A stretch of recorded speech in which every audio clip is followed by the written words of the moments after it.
One thing I never thought I'd experience making board games is the amount of iteration that goes into making the player mats and making them cost effective. So these guys right here, I'm gonna make this quick for TikTok, so feel free to pause. I started off with a 3x5 index card, grabbed some counters from other games, and just started to go with that until I found something that got solid.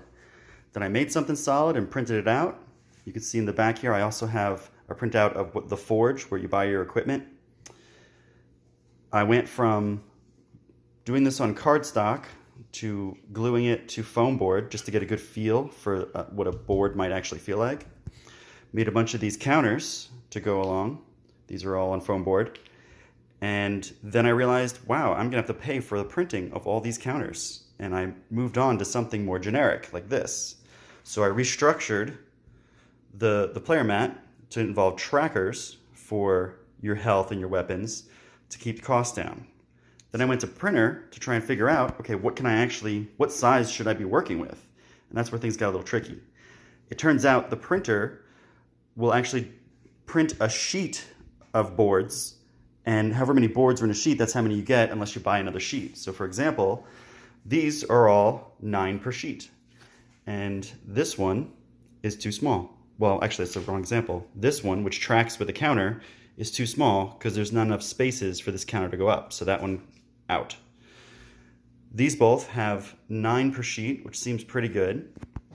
I found this, which has 6 per sheet, and then this one, which is gorgeous, this giant player mat, would be really nice. It's 4 per sheet. I need 6. Like looking back over here, I need 2, 4, 6. So I gravitated on this one, which is a square that is just a little bit bigger than the player mat that I was prototyping with. So perfect, 6 per sheet. I also noticed that they charge you by the sheet. So $297 for 6 of these, or $297 for 4 of these, or $297 for 9 of either of these. So you want to get it down to like an exact amount. Because if I were to use this, as soon as I went to a second sheet, I would be paying double the price for 2 more boards. So okay, finally, settled on this one. Great.